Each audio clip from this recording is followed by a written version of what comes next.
Alright guys, we can now move on to part 2 of section 4.6, where we are going to take everything we have learned and we are going to apply it to drawing the graph of a bunch of stuff. So I'm going to be drawing a bunch of graphs. Okay, that's our idea here. These are the steps on how I'm going to use everything we have learned to draw a graph. The first step is we need to determine the domain. What that'll do is that'll let us know where I'm actually going to have some points, okay? Because if I know I have a restricted point, I know I shouldn't have a point there. So that's going to help us know where there are going to be points on my graph. Step number 2 is we're going to locate where my graph is going to cross the x and where it will cross the y. I do that by letting y be equal to 0, and then I'm going to solve that for x. That is going to tell me where I'm going to cross at the x. And then, after that, I'm going to let x be equal to 0 and solve it for the y. That's going to tell me where I'm going to cross at the y. The reason I do that is because that's just 2 more points I'll have, and it'll help me draw my graph the more points that I have. Step number 3 goes based on what we did in the first part of section 4.6. I'm going to find the limit as that should say x. I apologize for the typo. I'm trying to find a pen so I can mark it off. The limit as x goes to infinity of f of x, and then the limit as x goes to negative of f of x, and I do that because that's going to tell me what happens as I go really far to the right and what happens as I go really far to the left. Okay, again, that's what we did in the first part of 4.6. Another key thing I want to say is that if f of x is a rational function and the degree of the numerator is 1 less than the degree of the denominator, I apologize for that as well, typing way too fast. I will fix this before I post it on the course page, but it should say denominator right there. Perform division to find an oblique asymptote. We are going to talk more about that. We are going to have one where I have this. We will talk more about that whenever I do that. But the key thing here is that I only have one of these if the degree in the numerator is 1 more. I'll fix that. 1 more than the degree of the denominator. So I would only have that if I have x to the 4th plus a whole bunch of terms over x to the 3rd, right? Only whenever the degree on top is 1 more.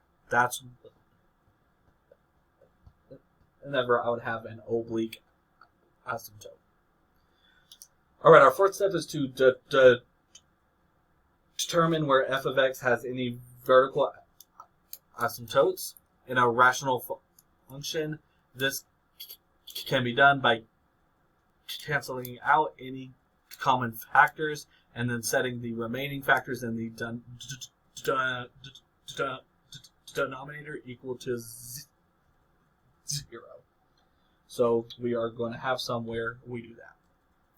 Step number 5 is what we did in section 4. I should have made sure before I started talking, I believe 4.5. And what step 5 says is I need to know where does my graph go up and where does it go down. That's what I need to do in step 5. And I do that by finding the first derivative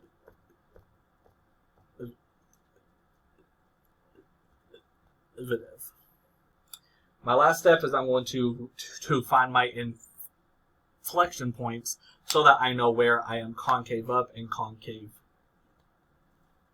down. Then once I do all of that, I'm going to use all of this and draw my graph. Okay? We have several examples, so let's go ahead and get started with those. First example, we're going to graph the function f of x equals x minus 1 squared times x plus 2. We're going to draw this graph. First things first is I need to state what the domain is. Remember, we did this in chapter 1 way back when, but we said I only have a domain restriction if I have a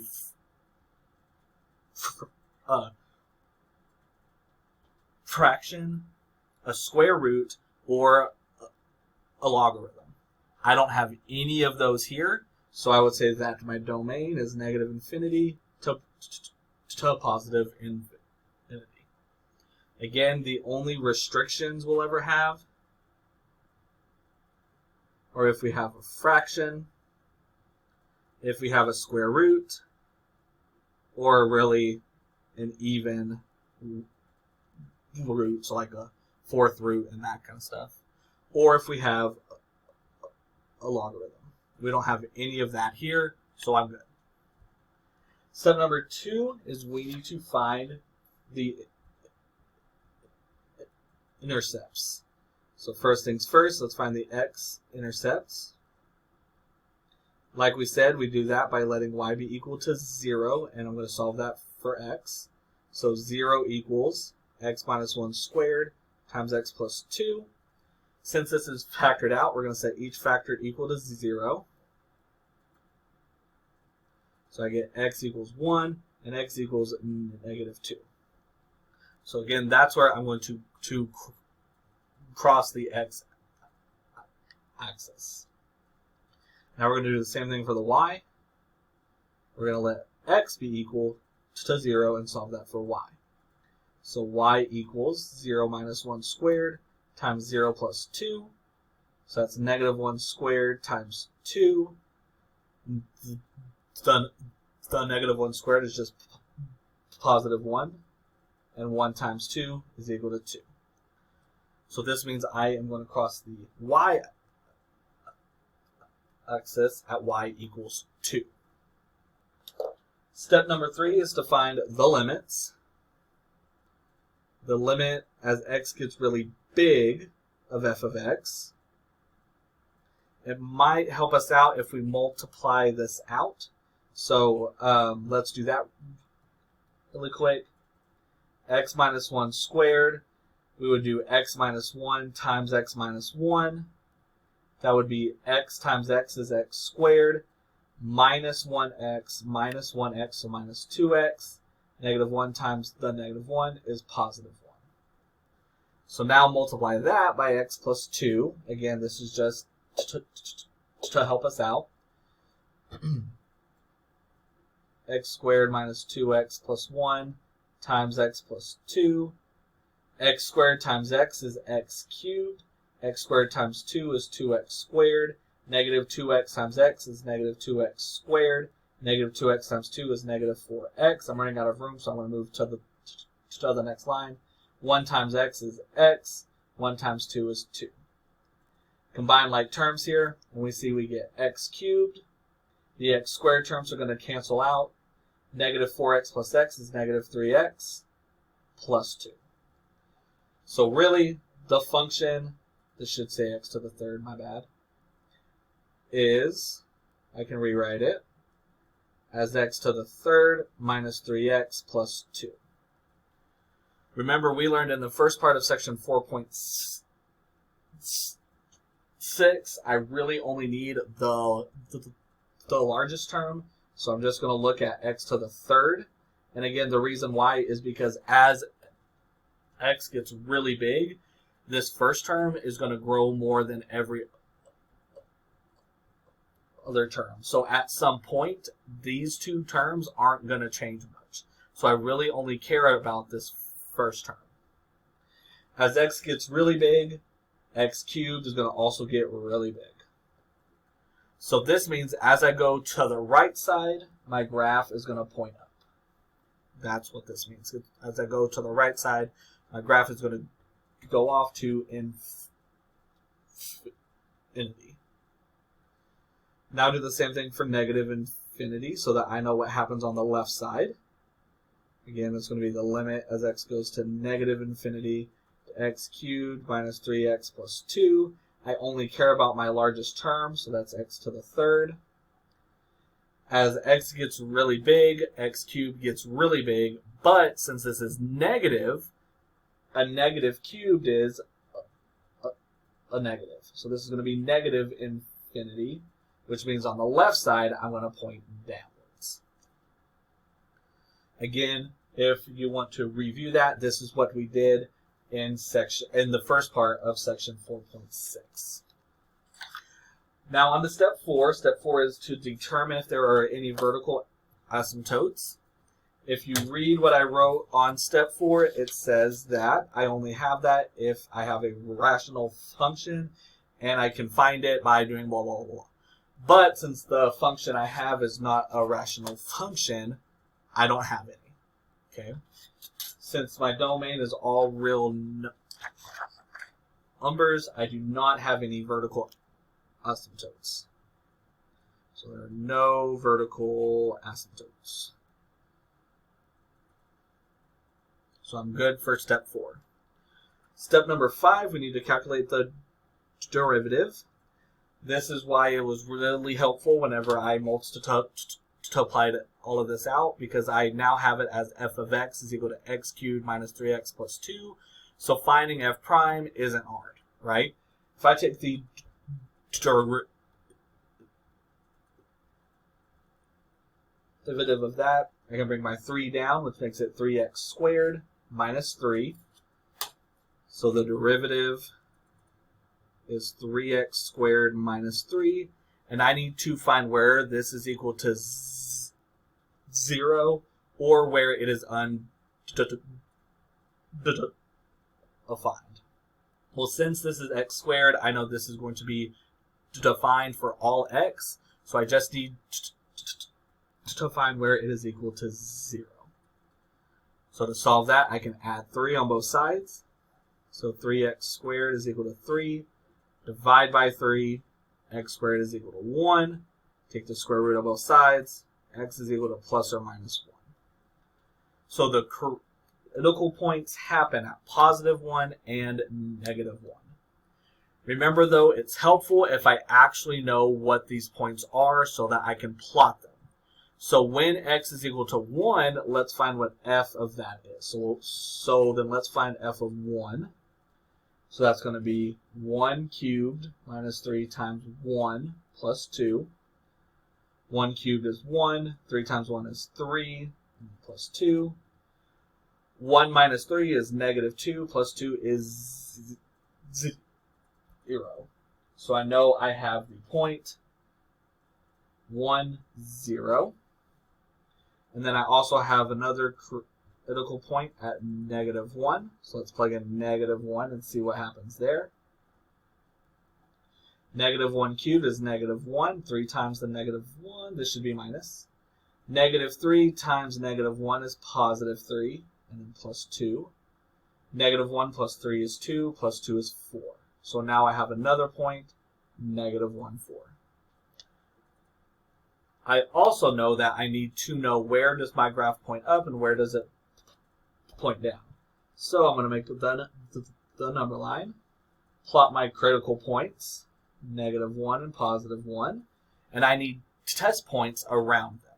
So I need one that's less than, so we can use x equals negative 2. I need one between them, so let's use 0, and I need one on the right side, so let's use positive 2. So when x is equal to negative 2, I need to plug this into f prime because that's going to tell me what the slope is. So if it's positive, I know my graph points up. If not, I know I'm going to point down. So f prime of negative 2, which is going to be 3 times negative 2 squared minus 3. Negative 2 squared is 4, so 3 times 4 minus 3. 3 times 4 is 12. 12 minus 3 is 9. So since it's positive 9, I know my graph is increasing on the left side. Now, between them, I used x equals 0. So f prime of 0 would be 3 times 0 squared minus 3. Well, that would just be 0 minus 3, which is negative 3. So the minus sign means I'm decreasing between negative 1 and 1. It's decreasing.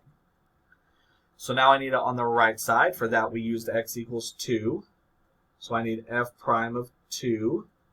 So 3 times 2 squared minus 3. 2 squared is 4. So 3 times 4 minus 3. 3 times 4 is 12. Minus 3 is 9. So since this is positive 9, I know it's increasing over here. So I'm going to be increasing from negative infinity to negative 1 and from 1 to infinity. And then I know I'm decreasing from negative 1 to 1. So that's going to help me while I draw my graph. Okay. Our last step is to do that same thing, but with the second derivative, so that I can see where I'm concave up and where I'm concave down. So let's do the second derivative. So number 6, we're looking for the second derivative. Well, I know f prime is 3x squared minus 3, so I just need the derivative of that. Bring the 2 down, and I get 6x. So f2 prime is 6x. So I need to set that equal to 0 and solve that for x. So just divide by 6, and we see x is equal to 0 is where the inflection point is. So now I need that full point. So we're going to plug it in. F of 0 would be equal to 0 cubed minus 3 times 0 plus 2. 0 minus 0 plus 2 gives us 2. So I know the inflection point is the point 0, 2. So now I need to know where am I concave up and where am I concave down. So we're going to do the number line. The only inflection point I have is that 0. I need a point to the left. I can use negative 1. And I need a point to the right. I can use positive 1.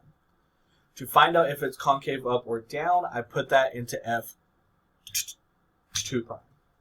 So for x equals negative 1, f2 prime of negative 1 is equal to 6 times negative 1, which is negative 6. The minus sign means I'm concave down. Now plug in a 1. f2 prime of 1, 6 times 1, which is 6. Positive 6 means it's concave up. So what this means is I'm concave down from negative infinity to 0, and I am concave up from 0 to infinity. So now I've done every step, so now I'm going to use all of that to draw my graph. Okay, so let's do that. All right, first things first, from step 1, I'm trying to get my board straight here. From step 1, we know the domain is negative infinity to infinity. So that doesn't tell me a lot as far as drawing it goes, but now I know there are no holes, no gaps, none of that stuff. Okay, it'll just be a smooth line throughout. From step number 2, I know I'm going to cross the x at x equals 1 and x equals to negative 2. So go ahead and plot 1 and negative 2. We also know that I'm going to cross the y at y equals 2. So I can go ahead and plot that. Y equals 2. From step number 3, all that I know is on the far right side, I'm going to point up, and on the far left side, I'm going to go down. So when I draw my graph, just make sure that that happens. Make sure I keep that in mind. Okay. From step number 4, step 4 did not tell us anything new, so I can just move on to step 5. From step 5, I know I have critical points at 1, 0, which I already have plotted right here. 1, 0 is right there. And then also at negative 1, 4. So I can plot negative 1, 4. Like that. Another thing I know is that from negative infinity to negative 1, I'm going up. So I know I'm going to go up to this point. Again, right here, from 1 to infinity, I will also be pointing up. Between them, though, as we have said, I will be pointing down. So just make sure you do that as I draw this. We also know from the last step we have an inflection point at the point 0, 2, which is a point we already have, so that's good. I know on the left side of that I'm concave down, which means I'm going to be pointing downwards, concave down. And then on the right side of that, I will be concave up. So over here, I'm going to be like a smiley face, like concave up. So I can use all of that. I know I'm going to be concave up over here, so let's go ahead and do that. And then I know I'm going to be concave down over here. So there it is. That is my graph. Again, basically what we did here is I used everything we have learned pretty much in this whole class to draw this graph. I have a few more examples I want to do. This next example, let me get my notes on the right page. We're going to draw the function, draw the graph of the function f of x equals x squared over 1 minus x squared. So remember, our first step is we need the domain. For this one, I do have a fraction, which means I do have a restriction. Remember what we said is the denominator cannot be equal to 0. So I'm going to solve this, and this will tell me what x cannot be. So I can add x squared to both sides. 1 cannot be equal to x squared. And if I take the square root of that, I see plus or minus 1 cannot be x. So x can be anything except for positive or negative 1.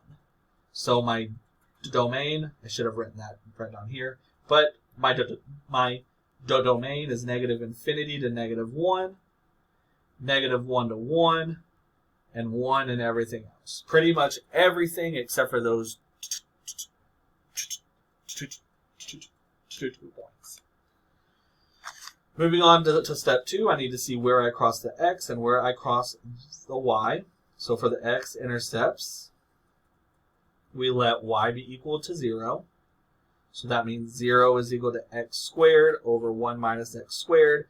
But remember, we have talked about this a few times. A fraction is only equal to 0 when the numerator is. So to solve this, I only need the numerator. And if I take the square root of that, we get 0 is equal to x.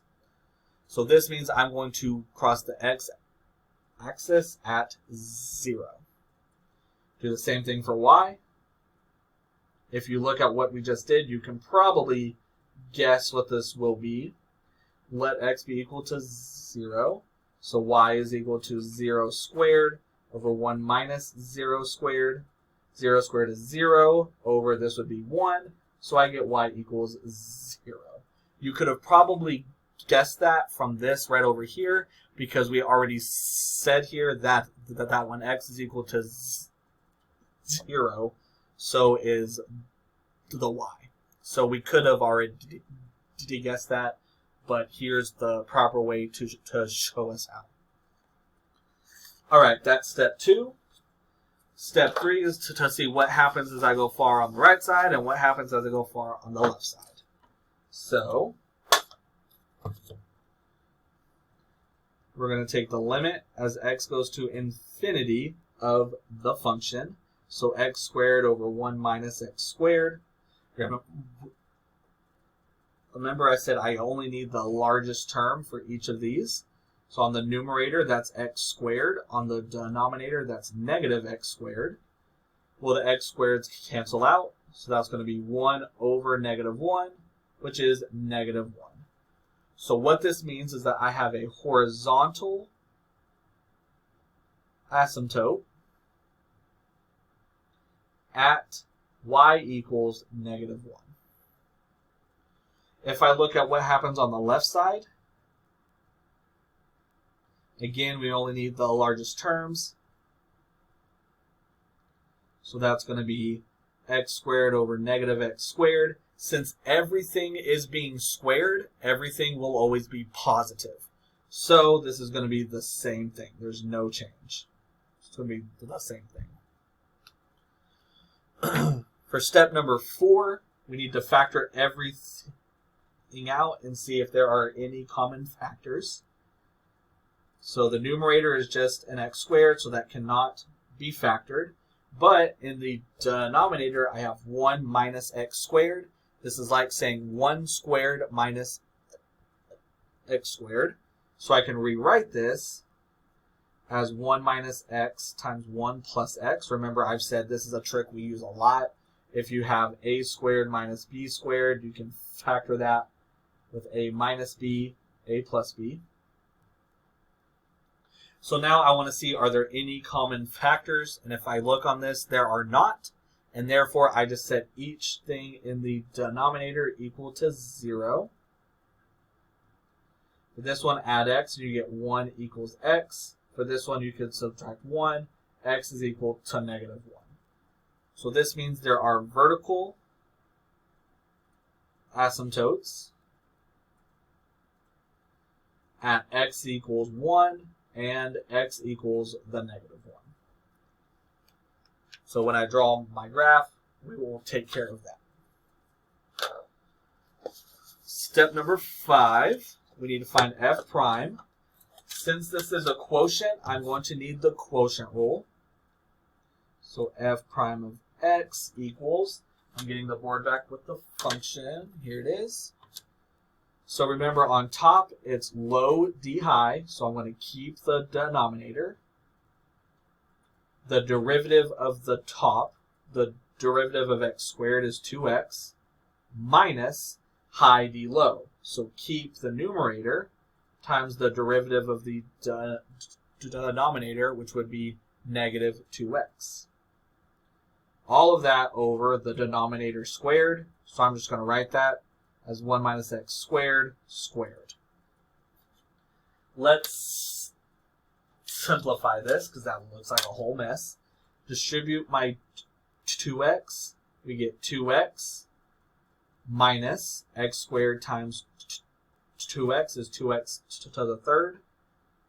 And then minus, which actually makes it plus, 2x times x squared is 2x to the third, all over 1 minus x squared squared.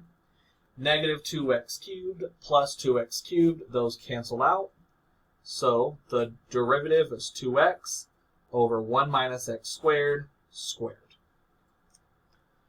So now to find the critical points, I need where that's equal to 0. That's my first thing. I can find that by just setting the numerator equal to 0. Divide by 2, and x is equal to 0. But I also need where it is undefined. So since this is a fraction, that happens when the denominator is equal to 0. So we got to solve that too. I have stuff squared, so I can just take the square root. 1 minus x squared is equal to 0. Add x squared, 1 equals x squared. Take the square root, and you get plus or minus 1 is equal to x. So the critical points are at 0, -1, and +1. There are 3 of them here. Again, I want points, so I'm going to plug them into f of x to see what the point is. F of 0 is equal to 0 squared minus 1. 0 squared over 1 minus 0 squared, which would be 0 over 1. So 0. That gives us the point 0, 0. Plug in a +1. That's going to be, this is kind of interesting because as we've already said at the beginning, If I plug in a 1, 1 squared is 1, 1 minus 1 squared is 0. So this is actually not a point, okay? This is not a point I can plot because, not 0. This is undefined. And we know that because we have already said in the domain, x cannot be these things, right? So if I also did f of negative 1, this would also be, because that would end up with negative 1 squared, 1 minus negative 1 squared, which again is 1 over 0, which we can't do. So these aren't actually points, but it is going to help me see where my graph is going to point upwards and where it will point downwards. So to do just that, we need to plot all of our values we just got. Negative 1 is the first one, 0 is next, and then 1. I need to point to the left, so let's do negative 2. I need to point between them, so negative 1/2. I need to point between these, so positive 1/2. And I need to point to the right, let's just use 2. So to figure out what the slope is, I need to plug those into f prime. So f prime of negative 2 would be negative 2 squared over 1 minus negative 2. Oh, I should be plugging this into the derivative. Ooh, backspace. F prime, which we got over here, 2 times negative 2 over 1 minus negative 2 squared. Remember, all I really care about is what the sign is, so that I know if I point up or if I point down, right? So I don't necessarily care what the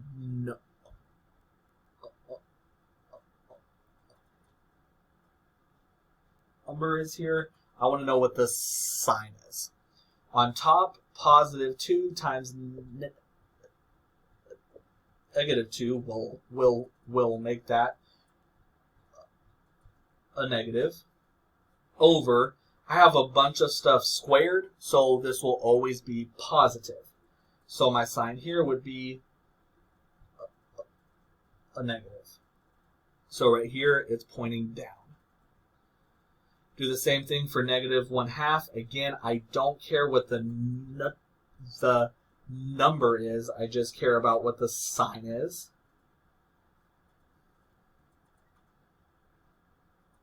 On top, positive times a negative will always be a negative. Stuff squared will always be a positive. So in this case, I'm a negative. So again, I'm pointing down.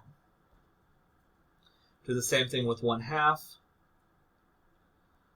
On top, if I then a positive 1/2, that would make the top positive. Again, right here, I have stuff squared, which will always be positive. So that's a positive, and I'm going up. Do the same thing with 2. On top, if I plugged in positive 2, that would make it positive. Down here, stuff squared is a positive, so I get a positive. So what this means is I am decreasing from negative infinity to negative 1, and then again from negative 1 to 0. And then I know I am increasing from 0 to 1, and then again from 1 to infinity. So that's going to help us out whenever we draw our graph. Our last step is to do the same thing with the second derivative. So now we need to take the second derivative. The first derivative we set up here was 2x over 1 minus x squared squared. So I need the derivative of that. Since this is a quotient, I need to use the quotient rule. So remember, on top we start with low d high. So low, we're going to leave the denominator, multiplied by the derivative of the numerator, which would be 2, minus high d low. So leave the numerator to x. Now I need the derivative of the denominator. For this, I would need the chain rule because I have a lot of stuff squared. So bring my 2 down first. So 2 times, leave all of this stuff, and then multiply that by the derivative of the stuff, which would be negative 2x. All of that over the denominator squared. Since it's already squared, that that would make it a power of 4. So now let's simplify this monstrous thing here. Okay. First things first is I need to know what 1 minus x squared squared is. If we multiply that twice, 1 times 1 is 1, minus x squared makes it minus 2x squared. Negative x squared times negative x squared is positive x to the 4th. So 1 minus x squared squared is 1 minus 2x squared plus x to the 4th. So 1 minus 2x squared plus x to the 4th, all of that times 2. Here I can already see I have 2x times 2, which would be 4x, times negative 2x would make it negative 8x squared, but I'm subtracting that, so plus 8x squared times 1 minus x squared. All over 1 minus x squared to the 4th. Multiply this by 2 and you get 2 minus 4x squared plus 2x to the 4th. 8x squared times 1 is 8x squared. 8x squared times negative x squared is negative 8x to the 4th. All over 1 minus x squared to the 4th. Combine like terms on top. X to the 4th, we have 2 minus 8, so negative 6x to the 4th. X squared, negative 4x squared plus 8x squared gives me positive 4x squared, and then we have just plus 2.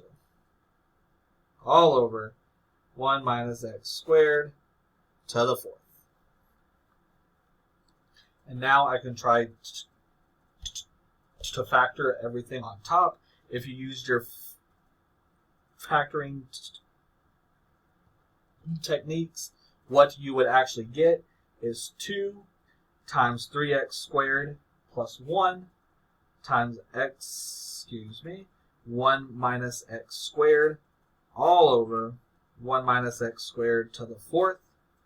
And what's really neat about that is 1 minus x squared up here, 1 minus x squared up here. I can cancel one of these out, which gives me, on top I have 2 times 3x squared, which is 6x squared, plus 2, all over, now I have 1 minus x squared to the 3rd.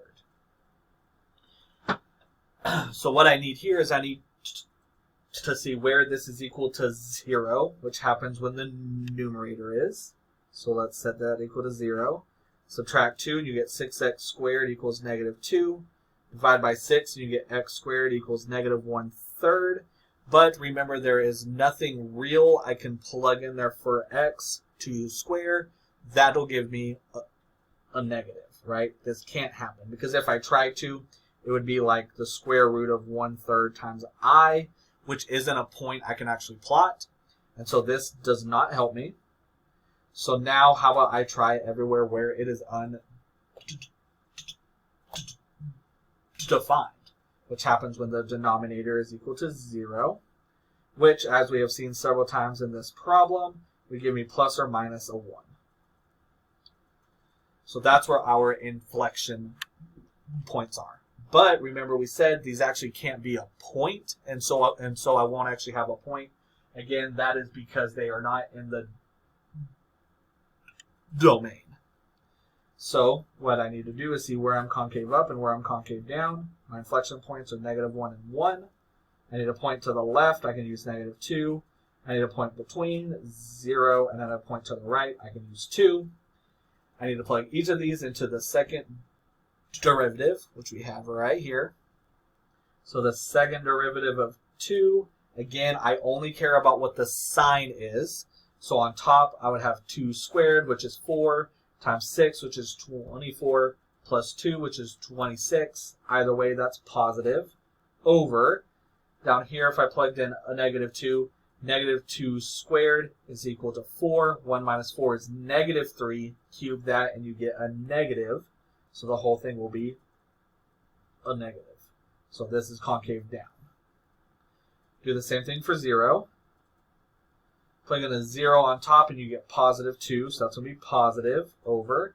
Plug in a 0 here and you get 1 to the 3rd, which is also positive. So the whole thing is positive and I'm concave up.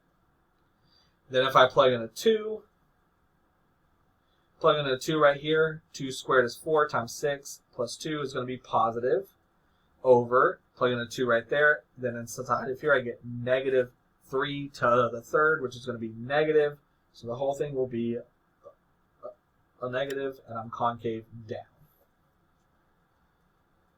Whew, that's a lot. And so now I'm going to use all of that to draw my graph. Let me get one out. So first things first, we know the domain. Again, I got to get my board straight. The domain just says what X cannot be. We are going to see here what will actually happen at those points. But for now, just know that at -1 and +1, there will not be a point there. Okay. Step number 2 told me I'm going to cross the X and the Y at 0. So go ahead and plot that point, 0. From step number 3, I'm finding step 3, there it is.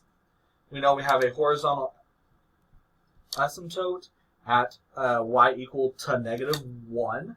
So at -1, I know I'm going to have an asymptote. So let's go ahead and draw that. From step number 4, we see we have a vertical one at 1 and -1, +1, and -1. From step number 5, I see that I am decreasing from negative infinity to -1, and then again from -1 to 0, and then I am increasing from 0 to 1, and then everywhere else too. And we also see I have a point in here. And then from step number 6, we see that I am concave. I'm trying to find step number 6. Here it is. Step number 6, I see I'm concave down everywhere from negative infinity to -1. And then I'm concave up from the -1 to a +1. And then I'm concave down from 1 and everywhere else. So now I want to use all of that to draw it. Okay.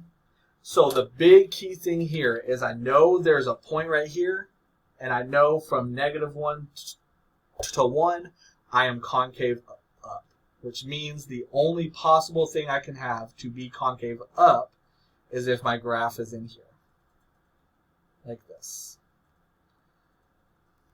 Because I can't really be concave up and pass through that point if I'm not right up here. Because if it was concave down, I would try to like point down, right? But it's concave up, so I'm pointing upwards.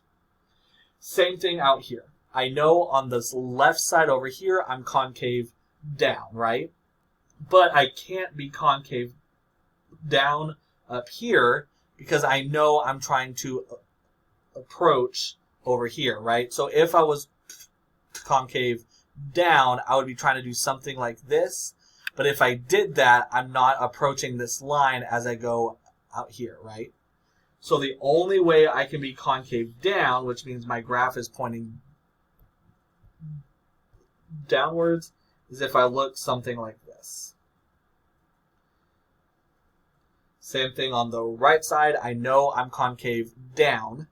I can't be concave down up here and still get really close to this line. So the only way I can be concave down is if I look like this. So this is my graph for that one. There is one more example that I want to make sure we get through. I'm looking through my notes to find it. Here it is.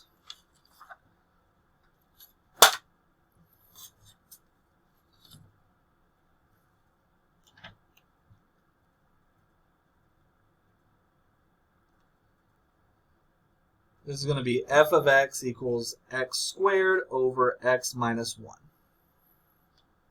All right, first thing is I need the domain. Since this is a fraction, I know the denominator cannot be equal to 0.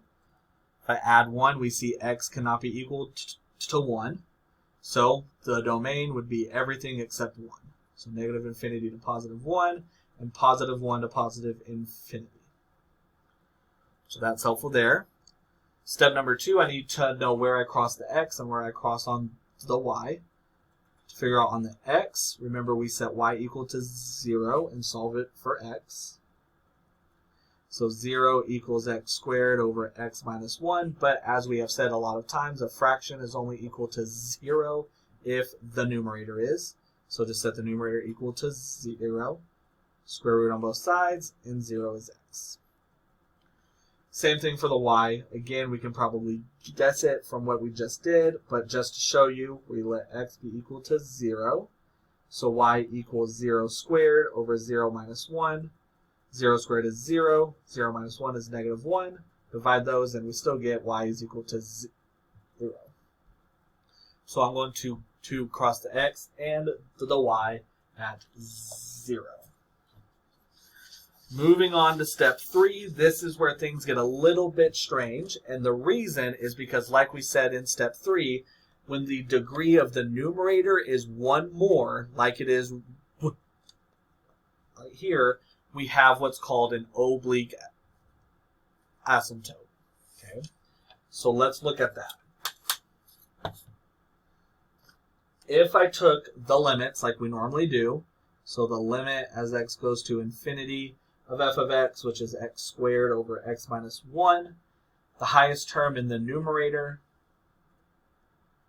is going to be the x squared, and the denominator, it is the x.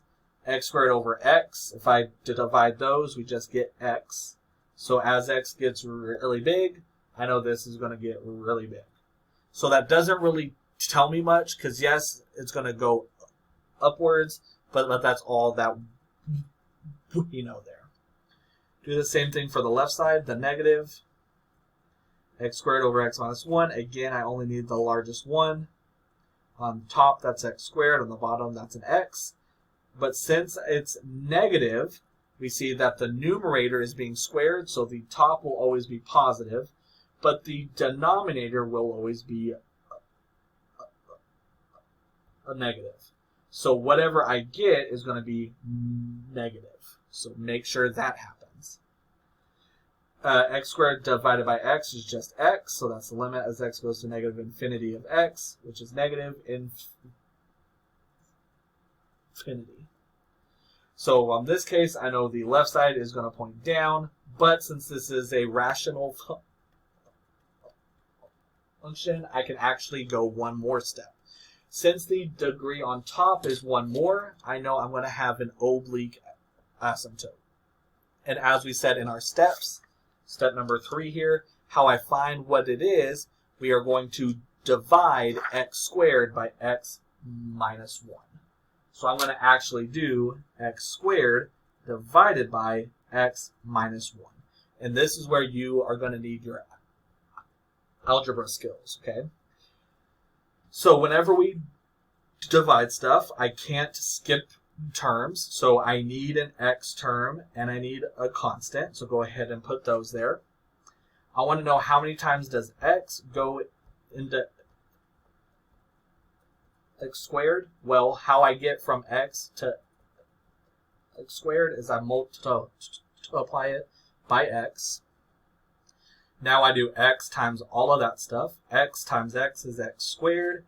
X times the negative 1 is negative x. I'm going to subtract that. 0x minus the minus x is like saying plus x. So that's going to be positive x. Bring the 0 down.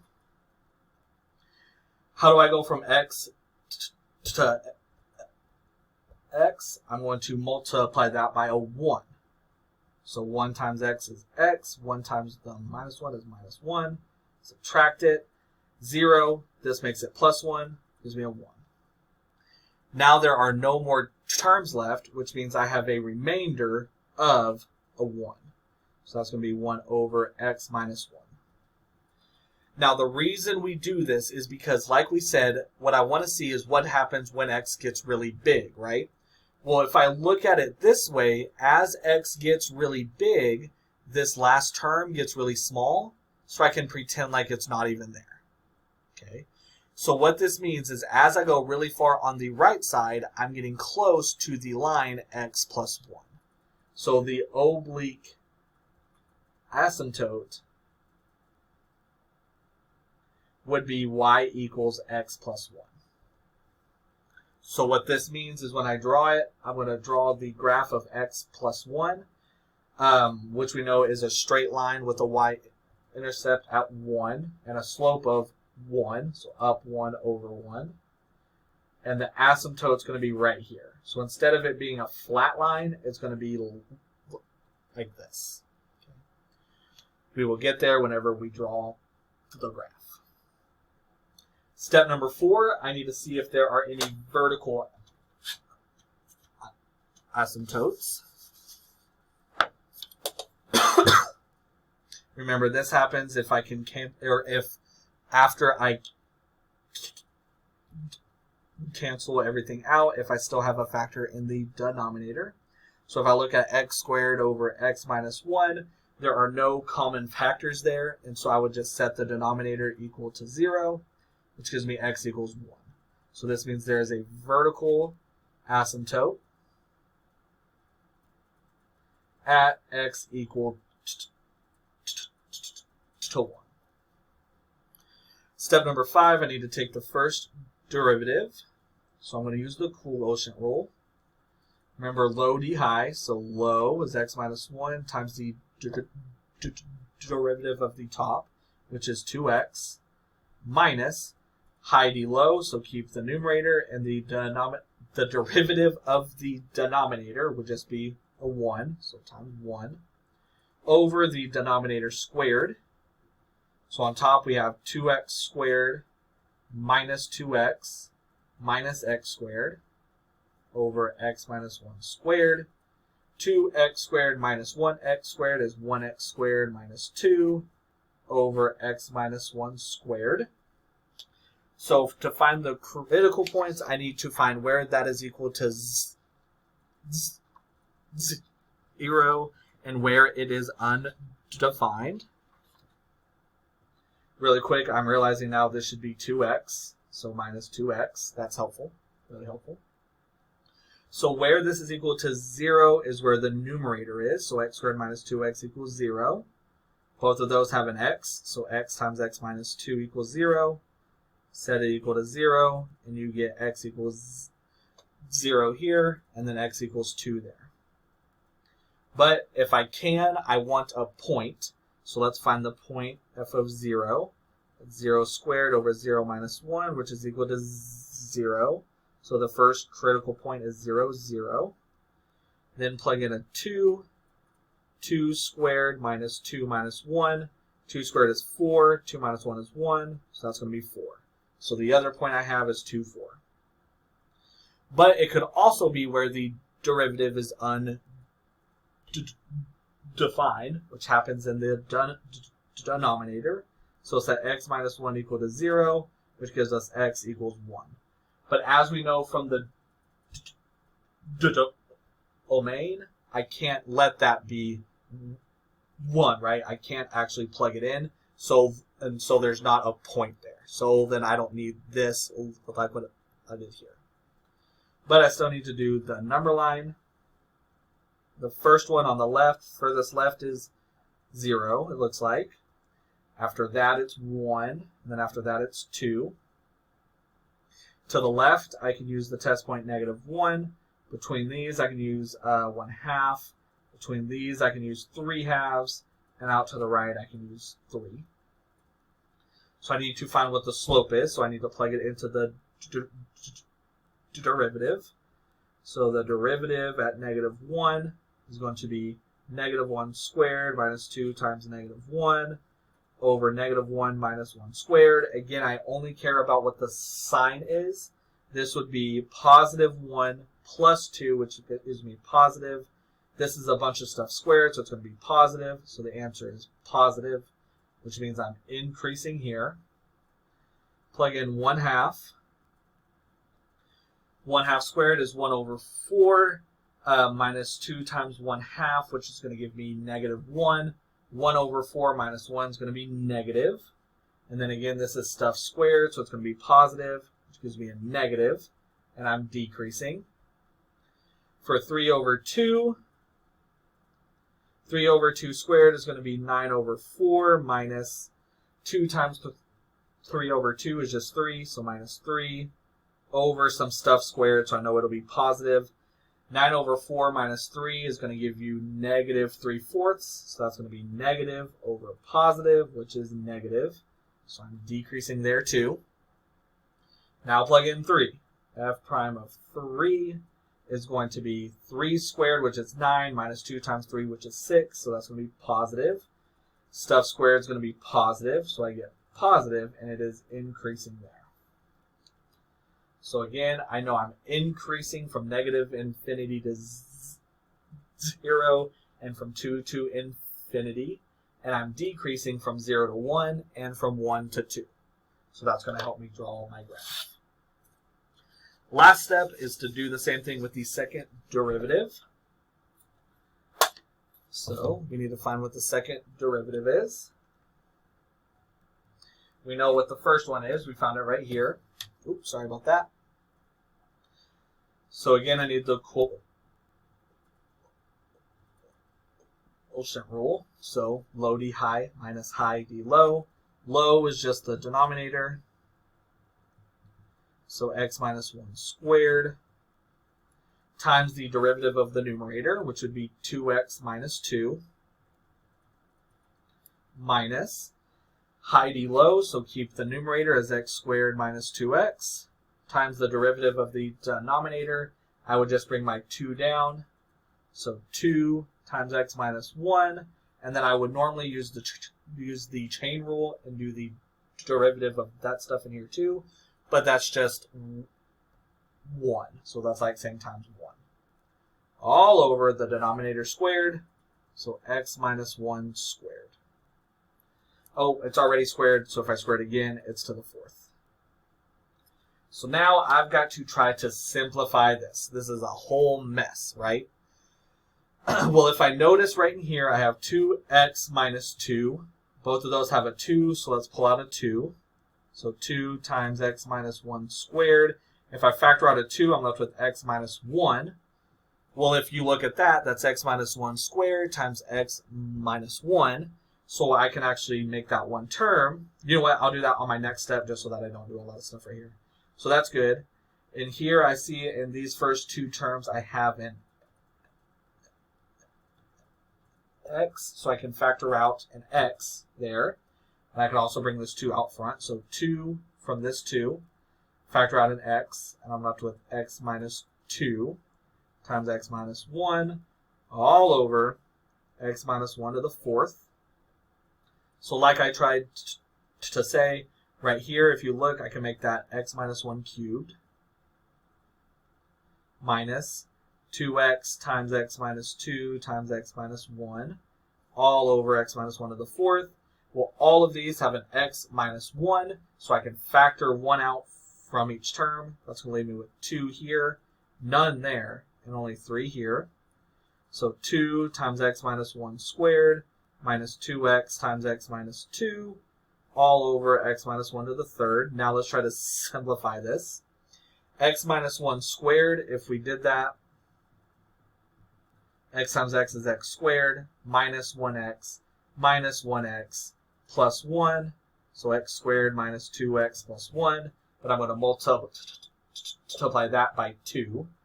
So it's going to be 2x squared minus 4x plus 2. Then I have minus 2x squared plus 4x all over x minus 1 cubed. And the fantastic thing about that is x squareds will cancel out, and so will 4x. So I'm left with just 2 over x minus 1 cubed, which is pretty nice, right? So now to find the inflection points, I need to know where this is equal to 0 and where this is undefined. Well, to find where it is equal, I just set the numerator, but that doesn't really make sense, right? So that doesn't really help me out. So I'm going to just see where it is undefined.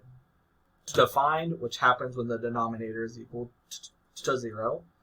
Add 1, and we see it only happens at x equal to 1. Normally, I would want a point, but as we have already said, I can't again that 1, so there's no point there, so I'm just going to use it. I need a point to the left, let's use 0. I need a point to the right, let's use 2. The second derivative at 0 would be 2 over negative 1 cubed. 2 is positive, negative 1 cubed is negative, so that's going to be concave down. If I plug in a 2, the second derivative at 2, 2 is positive, 2 minus 1 is 1, 1 cubed is positive, so the whole thing will be positive, and it's concave up. So now I want to use all of that and draw my graph. So let me get a blank graph out. Okay. From the first step, the domain is everything except for x equal to 1. So what that'll mean, there it is. What this will mean is that there just won't be a point there. From step number 2, I know it's going to cross the x and the y at 0. So plot that point. From step number 3, here it is. We know we have an oblique asymptote at y equals x plus 1. If I plot that, I know the y is at 1 and the slope is 1, so over 1 to up 1. So this is going to be the oblique asymptote. Like that. That's going to help us out whenever we draw stuff. From step number 4, I know I have a vertical asymptote at x is 1. So at x equals 1, we're going to have a vertical asymptote right there. From step number 5, I have the points 0, 0, which I actually already have plotted right there, so we're good there. And then 2, 4. 1, 2, 1, 2, 3, 4 up here. I also know I'm going to be going up from negative infinity to 0. And then I'm going to go down from 0 to 1. And then I'm going to go down again from 1 to 2.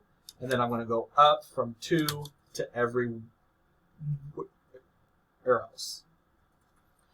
And then lastly, from step number 6, I know that I'm going to be concave down from from negative infinity to 1, and then I'm going to be concave up from 1 and everything else. So in knowing all of that, like I said, from the 5th step, I know I'm going to be increasing up until this point, and then I want to switch to decreasing. It also makes sense because in step number 6, I said I'm concave down here, right? And then I know I'm going to be decreasing up until x equals 2, and then I'm going to be increasing everywhere else, which again makes sense because I know I'm going to be concave up here from step 6. All right, so what I want to say now is I know this was a lot. Normally in class, we talk a lot about this. I make sure we're all good and everything, but with this being a pre-recorded thing, I can't really do that. So if there was anything at all that did not make sense, can you please let me know, and I will be happy to help out, but you've got to let me know, okay? All right, that is the end of section 4.6. Let me know, please, if you do need any help.